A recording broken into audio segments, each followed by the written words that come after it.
उत्तर प्रदेश के पंचायती राज और अल्पसंख्यक कल्याण मंत्री ओम प्रकाश राजभर जिस वक्त हमारे साथ हैं। ओम प्रकाश जी, वक्फ बिल को लेकर के काफ़ी दिनों से कई संगठन विरोध कर रहे थे, पर आज लोकसभा में बिल टेबल हो गया है। उम्मीद है पास भी हो जाएगा, फिर उसके बाद कानून भी बन जाएगा। आपके पास चूँकि उत्तर प्रदेश में ये विभाग है, तमाम वक्फ की संपत्तियाँ आपके उसमें हैं, तो ये जो विवाद चल रहा है उस पर क्या लोगों के सुलझाने को लेकर के आप लोगों ने कोई मैसेज देने को लेकर के कुछ ऐसा कर रहे हैं जिससे ये जो विवाद है वो ना हो? और इसको लेकर देखिए, एक जेपीसी की गठन हुआ, पूरे स्टेट में घूम करके सामंजस्य बनाने का प्रयास हुआ। उसमें ज़्यादातर मुस्लिम सांसद उसमें थे। सभी लोगों ने घूम घूम करके अलग अलग प्रदेशों से अलग अलग सुझाव जो मिले सब लोगों ने एकत्र किया। उसके बाद फिर सभी जेपीसी के जितने मेंबर थे सभी लोगों ने सर्वसम्मत से वोटिंग हुई। वोटिंग में बिल पास हुआ।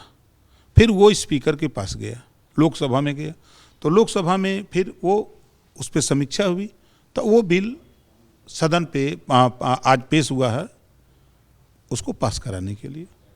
तो उसमें भाई निश्चित है कि जहाँ 50 आदमी हैं तो 10 आदमी तो उसमें पक्ष में नहीं रहेंगे, लेकिन 40 लोग पक्ष में हैं, तो इसका मतलब इस बात का प्रमाण है कि हम लोग जो कर रहे हैं उस काम में हम लोग जो है सफल हैं।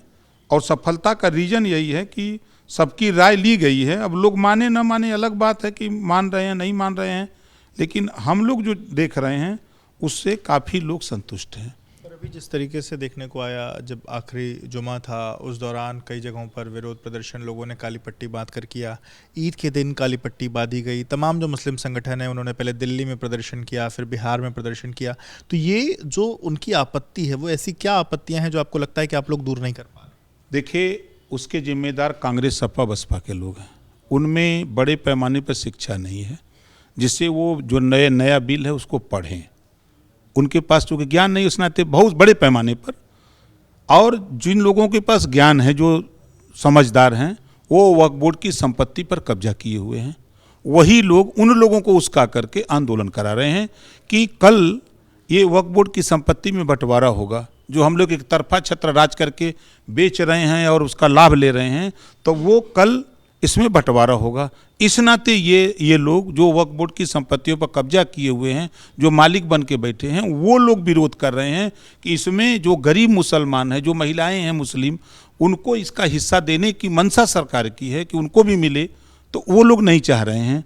जैसे पिछले बिल में था कि इसमें ना महिला रहेंगी ना गैर मुस्लिम धर्म के लोग रहेंगे, तो सरकार की मंशा है कि उसमें 2 मुस्लिम हो जाए, कमेटी में मुस्लिम महिला हो जाए, और 2 गैर जो मुस्लिम धर्म हैं जो अल्पसंख्यक में आते हैं उनमें से भी दो लोगों को रख दिया जाए, ताकि वो लोग भी अपने हक की बात उसमें करें।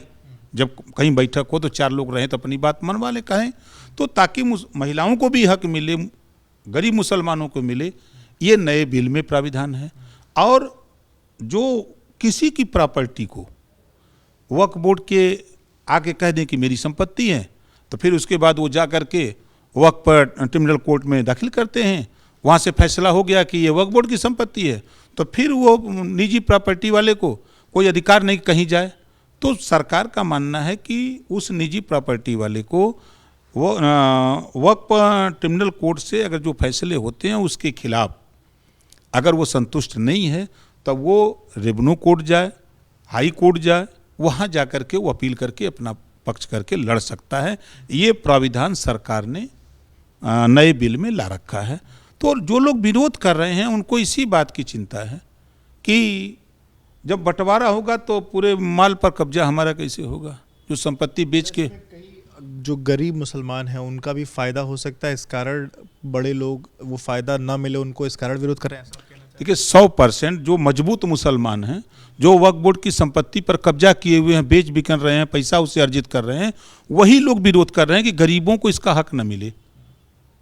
असली बात तो यह है।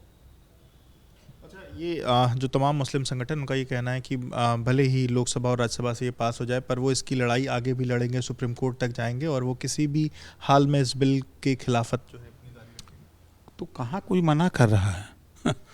तो कहीं जा सकते हैं। जब बीपी सिंह जी ने 27% रिजर्वेशन दाखिल किया तो भी मामला कोर्ट गया, तो कोर्ट ने ही फैसला दिया ना 1993 में कि नहीं 27% रिजर्वेशन पिछड़ों को लागू किया, सुप्रीम कोर्ट से नहीं हुआ।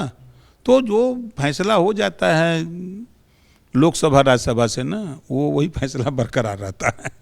जैसे अब फैसले हो जाएंगे तो क्या इसको लेकर के उत्तर प्रदेश में या बाकी जगहों पर क्या कोई ऐसा एक्शन देखने को मिलेगा कि जो इस तरीके की चीज़ें हैं जहां पर विवाद है उसको उन चीज़ों से ले करके, और बाकी जो आपने बात कही ना कि गरीबों तक भी चीज़ें जाएं? नहीं, जैसे देखिए हम लोग लखनऊ में हैं इस समय। लखनऊ में जो मृत्यु के बाद ले जाते हैं लोग कब्रिस्तान में दफनाने, अब वहाँ जो मालिक बना है 5-5 लाख मांगते हैं, 3-3 लाख मांगते हैं।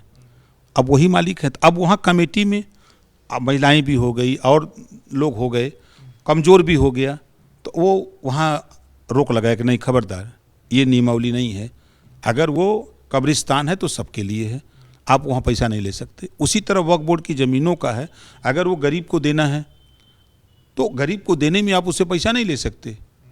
आप जब बैठक होगी तो उसमें प्रस्ताव पास होगा। और रही बात की जो आपने कहा कि बहुत सी ज़मीनों को वक्फ बोर्ड की बता करके लोग कब्जा किए हैं, है दूसरे के नाम से, तो ये तो भाई जब जांच होगी, अब आप कागज़ अपना साक्ष्य नहीं दे पाएंगे तब तो खाली करना पड़ेगा ना, कागज दिखाना पड़ेगा। बिल्कुल दिखाना पड़ेगा। अरे हम ही जैसे अभी लखनऊ का ही मामला लीजिए, नाले पर रियल इस्टेट वालों ने बना दिया जो है बिल्डिंग, अब बेच दिया, जब सरकार को पता लगा तो खाली करा दिया, गिरवा दिए सब। अच्छा, आपके पास भी जो मुस्लिम संगठन के लोग हैं या वक्फ से जुड़े हुए लोग हैं आपके पास आए और आपसे क्या बातें उन्होंने रखी? हमारे यहाँ कोई आता नहीं है, वो जानते हैं कि वहाँ जाएंगे तो समझा देंगे, लौट जाएंगे। तो वो जो कमज़ोर तो समझ रहा, अभी हमारे यहाँ सुबह से जो मुस्लिम कमज़ोर आए वो कह रहे हैं कि बहुत अच्छा बिल है, ये हम लोगों के हित का है।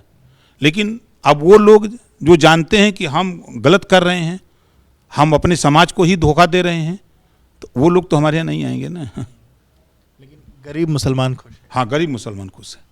बिल्कुल, बहुत बहुत शुक्रिया बात करने के लिए।